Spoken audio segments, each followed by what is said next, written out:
A paradox, a seemingly absurd or contradictory statement or proposition which, when investigated, may prove to be well found or true. There are popular paradoxes like the grandfather's paradox, where you go back in time, kill your grandfather before your father was born, so you will not be born. So there is no one going back and killing your grandfather again. And the Schrodinger's cat, where your cat is dead and alive inside a box at the same time. Fancy people call it superposition.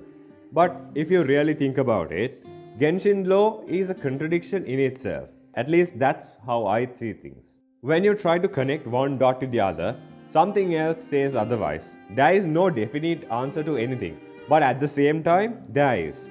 Time allows multiple possibilities, but we can only see one of them at a time, just like how Doctor Strange showed us in Infinity War.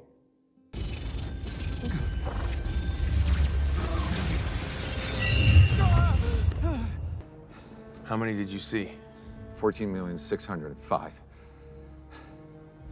How many did we win?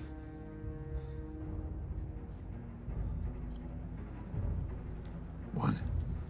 We can only come to see one possible outcome of countless outcomes created by the simplest answer of yes or no given by, let's say, an Archon.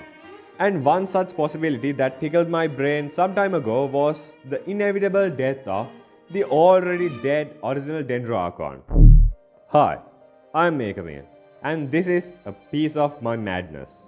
By the way, don't expect this to be your run-of-the-mill theory that uses factually proven information. I am not into that stuff. I like more uncharted and dangerous territory with a lot more gambling and logic involved, with a sprinkle of philosophy to spice things up. Yes, you heard it correct. I am a gambling addict, but not the kind you think. I gamble with information. Simplified and normally said means I like making absurd theories. Before we get into the good parts, let's backtrack a bit and find some context to this madness, or it will just feel like gibberish to you.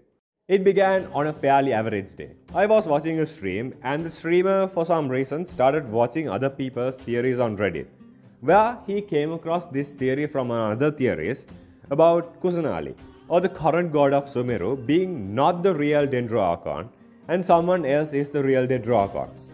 Baiju, to be exact.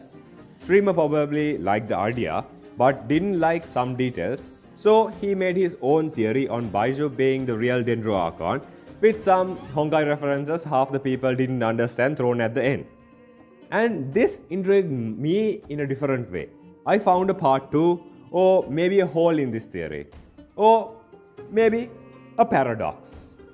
Jokes aside, I really don't care who or what becomes the Dendro Archon when Sumeru comes up. All I care about is this one little possibility that if this theory about Dendro Archon being Baiju is true, then him dying. Then again, I guess I do have to care cause Sumeru is kinda based on a book written where I live. Anyway, this is how the theory goes, for those who are not up to date. After the Cataclysm, the Dendro Archon was said to have died, but surprise, surprise, he's not, kinda. He actually died, but somehow managed to use the Gnosis as a second lifeline and sustain his life barely. Currently, Baiju is the only Dendro character we have met in-game, and is the reason to believe Dendro visions are a real thing and not a conspiracy theory made by Hoyoverse to keep players hyped up. Oh yeah, now that's a thing too, huh? Hoyoverse, fueling the already obnoxious bunch who shipped Genshin and Honkai like a bunch of Fujo shit. I don't know, I recently started despising people connecting Honkai and Genshin for every little thing. Be a little original, damn it! Now for an ad break from me. Please be kind enough to hit that subscribe button for a healthy relationship with your YouTuber. Unwillingness to do so will cause a Garayaka to appear under your bed tonight and hit you instead. Thank you, me. Back to the video. You know the slime theory by now, right? All the slimes resemble the original Archon of that specific element. These annoying little shitters hide underground and attack their prey, if you can call them hunters, that is. Then the other annoying shitters, the Whopper flowers, have the same mechanic. Hide underground and attack their prey. See the similarity? the slime counterpart of the Dendro Archon's mechanic was mimicked by the Whopper flowers, making the current Archon of Sumeru, Kusanali, the mimic of the real Dendro Archon. Oh, and does anyone correctly know if slimes existed before Whopper flowers, or there is no such thing and we just assume Whopper flowers were the ones who copied Dendro slimes? I know they like mimicking stuff, but who knows? And the Dendro slime hiding symbolized how Baiju is now hiding from the world. Maybe. But that really doesn't make much sense to me. You'll understand when the crazy part begins. The Archon's characteristic at the beginning was what got imprinted into the slimes. And I guess they just don't suddenly change their whole stick when the Archon also changes. So, was the original Dendro Archon covered from the beginning? Because that's actually the main characteristic of the Dendro slimes. Increasing their numbers by planting themselves, hiding underground and attacking when you are not looking. In conclusion, original Dendro Archon won the Archon War by hiding until everyone was dead and killing the last guy standing by slowly growing their following and backstabbing. This is reality of war. Dendro Archon is a god of wisdom, not justice nor war, who fights nobly. Accept reality. If you can't, here, touch some grass from the forest at the back of my house. That aside, there is this whole thing about a snake falling in love with a human that I really don't give a damn about right now. Then to keep his cover, Kusanali took the bullet and became the acting Dendro Archon. Now that we are up to speed, let me show you another perspective. Embrace yourselves because this is the point of no return. We start from Mondstadt. At the end of our journey there, Barbados got his gnosis ripped off. Then in Liyue, as the final contract, Morax gave up on his gnosis to uphold his end of the contract. In Inazuma, Yai trade our life in exchange for the electron gnosis. You understand the pattern, right? Wherever we go, the gnosis gets snatched away from that Archon. More specifically, the Fatui takes the gnosis from that Archon. As I said before, the real Dendro Archon, or how it's said in the theory, Baiju's life is reliant on the power of the Dendro Gnosis. After his supposed death in the Cataclysm 500 years ago, his body is in the verge of death and is held up by the Gnosis. Now, after the chasm probably, we will be visiting Sumeru, and through the Archon quest, we most definitely will get introduced to the Dendro Archon. Along with us, the Fatui will also come chasing after the Gnosis. This pattern forces the real Dendro Archon and the Dendro Gnosis to reveal itself one way or the other. This forces the Fatui Harbinger assigned to retrieve the Dendro Gnosis to yoink the Gnosis from the Archon who is on life support using the Gnosis. Did I mention that Baiju is living in Liyue researching Adaptai arts and Chi-Chi to find a way to reach immortality? Maybe not. Now you see, right? If this theory is correct, he is destined to die unless he finds a way to reach immortality and cure his illness. The story about the immortal white snake has this part where the husband of the immortal snake dies from the shock after finding she is a giant snake. And to revive him, she steals a medicine from a monk's garden. Even according to that story, Baiju is already in that dead state and searching for a cure or resurrection in terms of the folktale. For the story to progress, we have to move to Sumeru, which in turn triggers the plot and forces the Dendro Gnosis to make an appearance. That causes the Harbinger plot to trigger, causing the thing that holds Baiju's life together to leave his side. For him to live, the story should stop and causes stasis or eternity. But the story moves either way, making the Dendro Archon's paradox. But my theory doesn't stop just there. This whole theory is wrapped around the idea of Baiju being the Dendro Archon. But what if I say he's not? Instead, someone close to him is the real Dendro Archon. Someone really close to him. Like on his neck close. Yes, I meant Genshin. The Archon is supposed to resemble the slime of that element. A god in hiding. Someone that everyone fails to notice but at the same time wants to get noticed. Just like Dendro slimes, who are always hiding but triggers you with the battle music out of nowhere. The story of the immortal white snake is focused on the immortal white snake by Shu Shen and not her husband, Shu Xian. She is the one wanting her immortality back.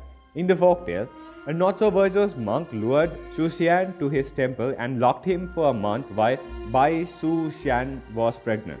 Concerned, Bai Shu Xian went to save Shu Xian, but the monk used her pregnancy as an exploit and made flames to weaken her even more. As retaliation, she summoned waves to put out the flames and shrimp soldiers to fight alongside her. Yes, you didn't hear it wrong. Shrimp soldiers. Though she managed to fend off the monk, she had unintentionally killed innocent people with her waves. This made the gods retract her blessing as the immortal magical snake. The rest of the story is not that important. I'll leave a link to a video that explains the story much better. In this story, the white snake lady lost her immortality. Although Genshin doesn't portray a one-to-one mythology like people think it does, there are few pieces of information that we can use as reference points. Baiju's name is close to the name of the white snake, Bai Shu Zhan, but Baiju doesn't look like a white snake. For that matter, a movement. Think about it. Both Venti and Zhongli had different forms before they took on a humanoid shape to become the Archon. Don't ask about Raiden. Don't know who she is. The white snake is the one with powers, the one with divine blessings and whatnot. So all this information started making different scenarios in my head to form a best case scenario. In the end, my brain gave me a conclusion of Chengxian being the real Dendro Archon. But the madness doesn't stop just there. Obviously, there is no possible way they let us play as a snake, right? So that's where Baiju comes into play. Baiju and Chengxian are one in the same. One cannot operate without the other. Chengxian needs Baiju as a transportation method, and Baiju is said to have poor eyesight, making Chengxian his eyesight. Speaking of eyes, have you noticed Baiju has snake eyes and Chengxian has normal round eyes? To say that Baiju is animal vehicle and Chengxian is the god, maybe? In Indian mythology, which Sumeru is mostly based on, most gods and goddesses have an animal as their vehicle. It might throw you off if you think about this guy. He's called Shiva, one of the three big shots in Indian mythology. Hear me out. What if here the animal and the humanoid are interchanged? The animal god is riding the humanoid animal. It's a solid possibility. Now we have to think about what happened in Kandria. If what I say becomes correct, why is Baiju the one sick? It might be simpler than what you think. Dendro Archon's characteristic is hiding, and Chengxian is hiding behind Baiju. Baiju is the decoy of the real Dendro Archon that is hiding. In the Cataclysm, Baiju might have taken a hit for Chengxian as a decoy, putting him into this current state he is in now. Now, Chengxian is constantly by Baiju's side, continuously stopping Baiju's body from eroding using the power of the Gnosis. Even in the folktale, in one of the pair's previous lives, Bai Shu Zhan was saved by Shu Xian, making their connection date back to previous lives. To be the god of wisdom, you don't have to be strong. Just need the brains and let your partner be the bronze. So conclusion, when Dendro Archon becomes playable, that will be Baiju with Chengxian included, because they are inseparable and one cannot survive without the other. They will always be together. Even though I changed the core of the previous Dendro Archon theory, the Dendro Archon's paradox I constructed is still possible. The name has to be changed to Baiju's paradox, and all will be fine, I guess.